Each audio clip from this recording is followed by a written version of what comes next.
नमस्कार बच्चों। आज हम अपनी प्रश्नावली 1.2 स्टार्ट कर रहे हैं। तो 1.2 प्रश्नावली में हमारे पास क्या है कि हमने पूर्णांकों को देखना है, क्योंकि हमने 1.1 में पूर्णांकों के बारे में जानकारी ली थी कि उनको हमने कैसे जोड़ना होता है, कैसे घटाना होता है। लेकिन इस प्रश्नावली में हमारे पास जो पूर्णांक हैं, हमने उनको प्रदर्शित करना है संख्या रेखा के ऊपर। पहले जो कुछ प्रश्न हैं उसमें हमने पूर्णांकों को संख्या रेखा पर निरूपित करना है। अब संख्या रेखा पर निरूपित करने के लिए सबसे पहले हमें थोड़ी सी संख्या रेखा के बारे में जानकारी होनी चाहिए कि संख्या रेखा क्या होती है, जो हम पूर्णांकों के लिए बनाते हैं। देखिए, यहाँ पे एक संख्या रेखा है, बीच में सेंटर में 0 है और नीली जो लाइन है वो धनात्मक पूर्णांक है और जो लाल वाली लाइन है उसकी तरफ ऋणात्मक पूर्णांक है। इसका मतलब ये हुआ कि बीच सेंटर में 0 है, तो राइट हैंड साइड अगर हम चलते हैं तो सारे धनात्मक पूर्णांक लिखे जाते हैं, और अगर हम लेफ्ट हैंड साइड चलते हैं तो सारे ऋणात्मक पूर्णांक लिखे जाते हैं। तो ये तो था आपको थोड़ा सा संख्या रेखा हम कैसे दिखाते हैं उसके बारे में। अब हम देखते हैं कि जो संख्या रेखा पर अंक लिखे होते हैं या जो लाइनें लगाई होती हैं या लाइनों में डिवीज़न की होती है उसका मतलब क्या होता है, क्योंकि हमारे प्रश्न उससे रिलेटेड हैं। तो हमारे पास ये देखिए, पहली जो लाइन है, इस लाइन में 0 और 1, इसके बीच एक लाइन और लगी हुई है। कहने का मतलब जो एक पॉइंट है उसके कितने हिस्से किए हुए हैं, 2 हिस्से किए हुए हैं। और इस पूर्णांक को हमने किस में दिखाया है, एक तरह के परिमेय संख्या में दिखाया है, जिसमें एक अंश होता है और एक हर होता है। अब जो हर है वो ये दिखाता है कि एक पॉइंट के 0 से लेकर 1 तक उस लाइन के, उस रेखाखंड के कितने हिस्से किए हुए हैं। अगर उसमें 2 हिस्से हैं तो इसका मतलब हर जो होगा वो 2 होगा और एक बिंदु जो है वो 1/2। अब इसी लाइन को अगर मैं 3 भागों में बांट दूँ, अब जैसे 0 है और 1 है, 0 से लेकर 1 तक जो एक रेखाखंड था उसके मैंने कितने हिस्से कर दिए, 2 लाइनें लगाकर उसके मैंने 3 हिस्से कर दिए। इसका मतलब हर की वैल्यू क्या आ गई, 3। ठीक, और पहली लाइन 1/3 और दूसरी लाइन 2/3। अगर तीसरी लाइन पे मैं जहाँ पे 1 लिखा है 3/3 भी लिखूंगी तो भी वो क्या बनेगा, 1 ही बनेगा। फिर इसके बाद अगर मैं इसी लाइन को एक और देख लेते हैं, इसी लाइन के अगर मैं 0 से लेकर 1 तक जो रेखाखंड थी इसके मैंने 5 हिस्से कर दिए, तो हर की वैल्यू क्या आ गई, 5 आ गई। कितनी लाइनें कितनी लगाई, 4 लाइनें लगाई, और उसमें से खंड कितने बन गए, हमारे पास 5 खंड बन गए। और इन 5 खंडों से हमने क्या पता चला कि हर जो होगा वो 5 है। ये थोड़ा सा आपने समझना है कि जब हम एक रेखाखंड के हिस्से के 2 भाग करते हैं तो हर 2 आ जाता है। मान लो अगर आपको ये कहा जाता है कि 1/2 को संख्या रेखा पर निरूपित कीजिए, तो पहले हम क्या करेंगे, 0 से लेकर 1 तक का एक रेखाखंड बनाएंगे। फिर उस एक रेखाखंड के कितने हिस्से करने होंगे, क्योंकि नीचे 2 है तो 2 हिस्से करेंगे। पहली लाइन 1/2, ठीक। फिर उसके बाद अगर नीचे हर की वैल्यू 3 है तो हम रेखाखंड के कितने हिस्से करेंगे, 3 करेंगे। अगर वहीं 5 है तो रेखाखंड के कितने हिस्से करेंगे, 5 करेंगे। 8 है तो 8 करेंगे, 11 है तो 11 करेंगे, 4 है तो 4 करेंगे। तो इस तरह से हमने रेखाखंड की डिवीज़न करनी होती है संख्या रेखा पर।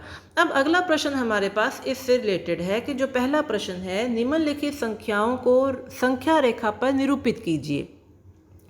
अब जो निम्नलिखित संख्याएं में पहली संख्या हमारे पास क्या दी हुई है, 7/4।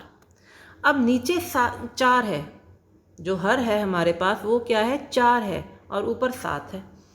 अब यहाँ पे सबसे पहले हम क्या करेंगे, पहले तो हम एक रेखाखंड बनाएंगे, फिर उस रेखाखंड में सबसे पहले 0 लेंगे। अब नीचे 4 है, इसका मतलब हर चौथी लाइन पर 1 आएगा। ठीक, तो इसका मतलब पहली चौथी लाइन जो उस पर 1, अगली चौथी लाइन पे 2, फिर उससे आगे चौथी लाइन पे 3। इस तरह से 4 हर चौथी लाइन मीन्स 3 लाइनों का एक जो खंड है, हर चौथी लाइन वो क्या बनाती है, एक हिस्सा बनाती है। अब उस एक में हमने क्या करना है, हमने 7 हिस्से देखने हैं कि 7/4 को निरूपित करना है आपने। अब 0 से शुरू होकर आपने लाइनें गिनी है, 1 2 3 4 5 6 7। अब यहाँ पे आपके पास 7वीं लाइन आ गई, तो ये जो लाइन होगी ये हमें क्या दर्शाएगी, 7/4। 4 हमें कैसे पता चला कि 0 हमने लगाया, फिर उसके बाद हमने हर चौथी लाइन को एक खंड माना, फिर उसके 4 हिस्से किए, फिर उसके बाद हमने लाइनों की गिनती स्टार्ट कर दी। बहुत आसान है। उसी तरह से आगे हमारे पास जो संख्या रेखा है वो कौन सी निरूपित करनी है, -5/6। -5/6। अब हम संख्या रेखा बनाएंगे, तो सबसे पहले तो संख्या रेखा बनाई। अब माइनस है इसलिए हमने लेफ्ट हैंड साइड की ओर संख्या रेखा बनाई है, क्योंकि माइनस वाली जो ऋणात्मक संख्याएं होती हैं वो किधर जाती हैं, लेफ्ट हैंड साइड जाती हैं, इसलिए हमने जो संख्या रेखा बनाई है वो लेफ्ट हैंड साइड की ओर जाती हुई दिखाई है। अब सबसे पहले 0 कहाँ पे आएगा, ये पहला 0 ये रहा। अब नीचे है 6, हर जो है वो क्या है, 6 है।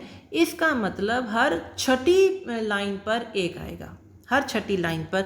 अब जैसे इसका जो 1 आएगा वो यहाँ पे माइनस का 1 यहाँ पे आएगा, ये छठी लाइन है, 1 2 3 4 5 6। फिर उसके बाद अगली छठी लाइन पे आपका माइनस का 2 आ जाएगा, माइनस के 1 के बाद माइनस का 2।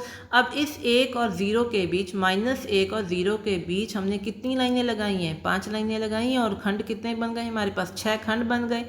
अब यहाँ पे हमने देखना है कि -5/6 कौन सा है। अब ऊपर वाला हर अंश क्या है हमारे पास, -5। इसका मतलब लेफ्ट हैंड साइड पे हमने किस लाइन को मार्क करना है, 5वीं लाइन को मार्क करना है। तो हमने 5वीं लाइन को मार्क किया, ये आ गई आपके पास -5/6। इसी तरह से हमारे पास अगला प्रश्न है। अगला प्रश्न क्या कहता है, -2/11, -5/11, -9/11, इन सभी संख्याओं को आपने संख्या रेखा पर निरूपित करना है। तब लेफ्ट हैंड साइड पे हम लाइन बनाएंगे, संख्या रेखा जो बनाएंगे वो लेफ्ट हैंड साइड की ओर जाती हुई बनाएंगे। क्यों, क्योंकि हमारे पास सभी संख्याएं जो हैं वो ऋणात्मक हैं। तो पहले तो हम संख्या रेखा बनाते हैं जो लेफ्ट हैंड साइड की ओर डिनोट कर रही है। फिर इसके बाद हमारे पास हम पहले 0 ले लेते हैं। अब नीचे हर देखते हैं कि हर क्या है, 11 है, तो इट मीन्स 11वीं लाइन पे हम क्या लगाएंगे, माइनस का 1 लगाएंगे। अब हमने ये देखना है कि -2/11 क्या आएगा, -2। अब यहाँ पे हम क्या करेंगे, अंश को देखेंगे, अंश क्या है, -2। तो हम पहले तो दूसरी लाइन देखेंगे, दूसरी लाइन पे क्या आ जाएगा, -2/11। फिर है -5। अब हम 5वीं लाइन को देखेंगे, 5वीं लाइन कहाँ पे है, यहाँ पे, तो ये -5/11। अब हम -9/11 है, तो यहाँ पे अंश क्या है, -9, तो हम 9वीं लाइन देखेंगे, तो ये क्या आ जाएगा, -9/11।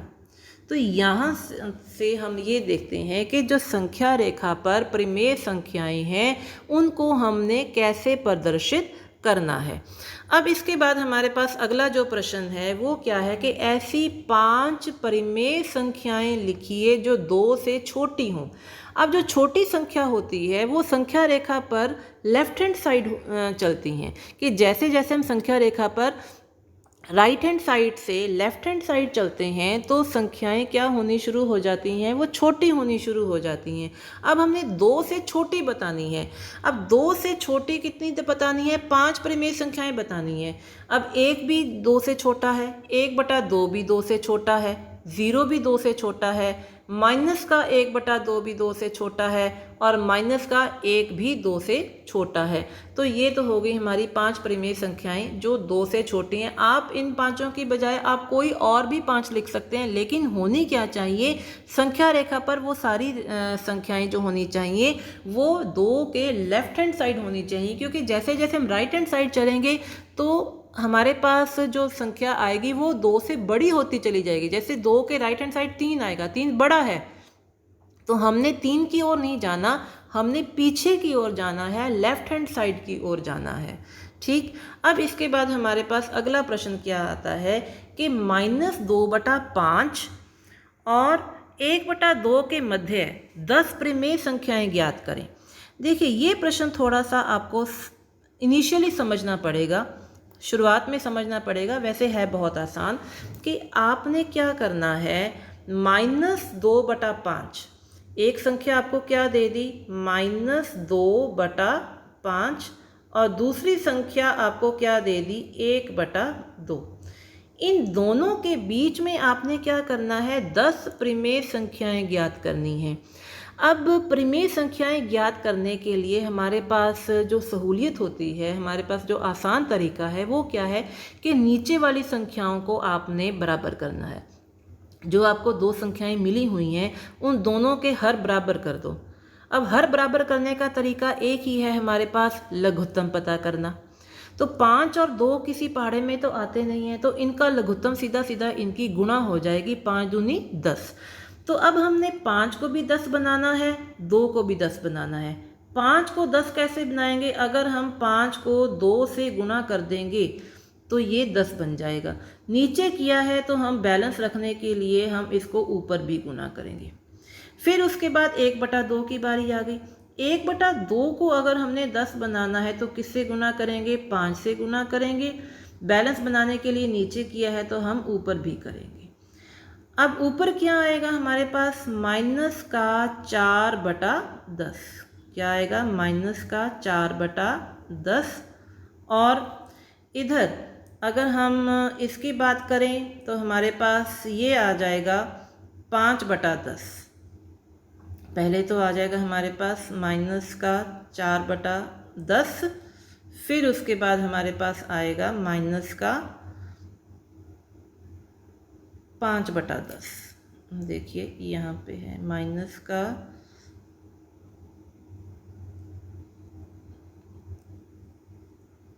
-4/10।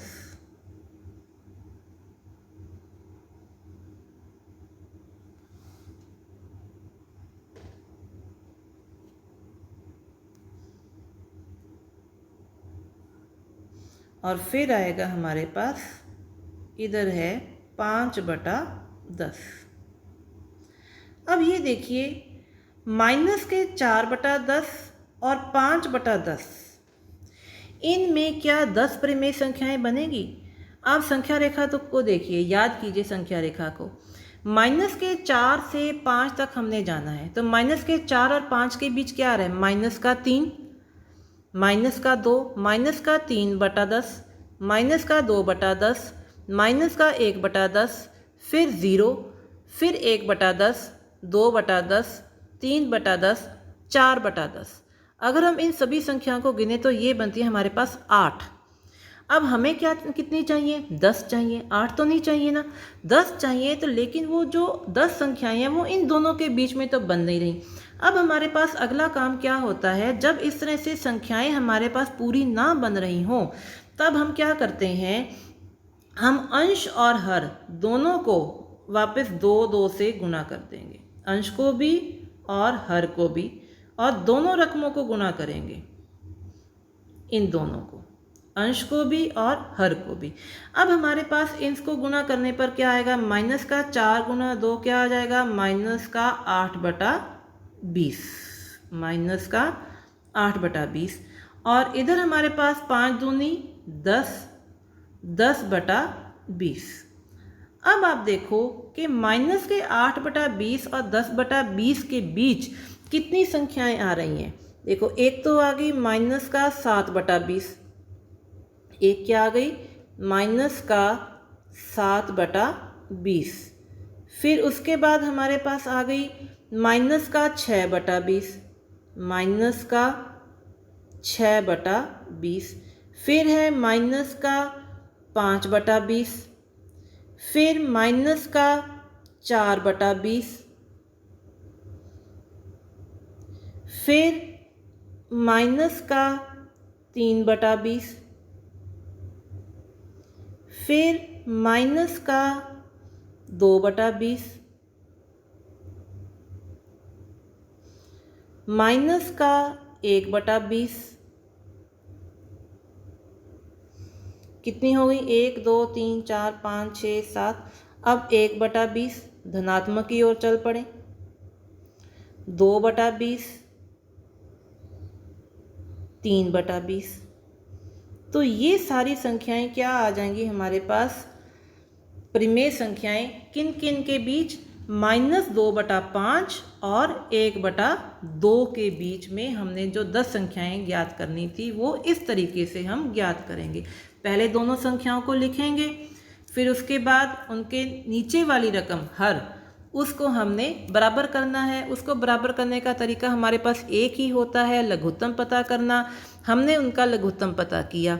लघुत्तम पता करने के बाद जब हमने आंसर पता किए तो उसमें से जो आए, उनमें जो संख्याएं आ रही हैं तो हमने उनमें गिनना है कि क्या इनमें 10 परिमेय संख्याएं ज्ञात हो रही हैं। अगर हो रही हैं तो ठीक, नहीं हो रही तो हम वापस जो हमारे पास जो आंसर आया था उसको 2/2 दोनों को हमने गुना कर देना है। फिर जो आएंगी उनमें देखेंगे कि क्या 10 पूरी हो रही हैं। 10 और -8 और 10 के बीच तो पूरी हो ही रही हैं। तो इसलिए इस तरह से हम अपनी अगली जो 10 संख्याएं होती हैं, परिमेय संख्याएं, पता करने का काम करते हैं। अब इसी तरह का ही हमारा अगला प्रश्न है, तो अगले प्रश्न में आपको और क्लियर हो जाएगा। देखिए अगला प्रश्न हमें क्या कहता है। अगला प्रश्न है -2/3 और 4/5 के मध्य 5 परिमेय संख्याएं ज्ञात करनी है। देखिए क्या करना है, हमने हमारे पास जो संख्याएं दे दी हैं वो कौन सी दी हैं। एक तो हमें दी है 2/3, एक हमें क्या दी है 2/3, और एक हमें संख्या क्या मिली हुई है 4/5। अब इन दोनों के बीच हमने क्या पता करना है, 5 परिमेय संख्याएं ज्ञात करनी है। अब सबसे पहला काम क्या है, हमने नीचे वाली रकमों को बराबर करना है। तो नीचे वाली रकमों को बराबर करने का तरीका क्या है, लघुत्तम पता करना। 3 और 5 एक पहाड़े में तो जाते नहीं हैं, तो इनका लघुत्तम क्या आ जाएगा, सीधा इनकी गुणा आ जाएगी। 3 5 15। अब हमने 3 को भी 15 बनाना है, 5 को भी 15 बनाना है। 3 को 15 कैसे बनाएंगे, 5 से गुणा करके। नीचे किया है तो ऊपर भी करेंगे। अब इधर 5 को 15 बनाना है, कैसे करेंगे, 3 से गुणा करके। नीचे किया है तो ऊपर भी करेंगे। फिर इसके बाद हमारे पास आगे क्या है, अगला स्टेप हम क्या करेंगे, इन दोनों की गुणा लिखेंगे। ये आपके पास आ गया 10/15, ये क्या आएगा 10/15, और इधर क्या आएगा 4 तिये 12, 12/15। अब ये देखो कि क्या 10 और 12 के बीच 5 परिमेय संख्याएं पूरी हो रही हैं, नहीं। 10 और 12 के बीच तो एक ही संख्या आ रही है 11। अब हमने इसमें से तो हमारे पास होगा नहीं। अगला काम मैंने आपको क्या बताया था, 2 से गुणा कर देनी, ऊपर भी नीचे भी, और दोनों रकमों को गुणा कर देनी, नीचे भी और ऊपर भी। अब अगर यहाँ पे देखें तो ये तो आएगा हमारे पास 20/30। ये हमारे पास क्या बनेगा 20/30,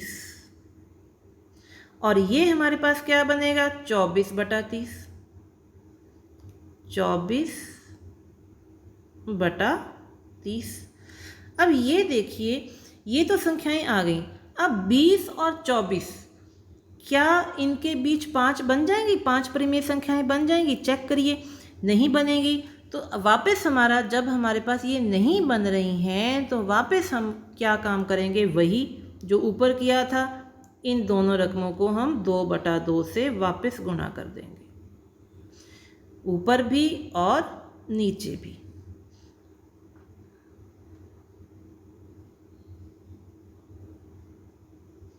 अब इनको गुणा करने पर एक तो रकम हमारे पास आएगी 40/30।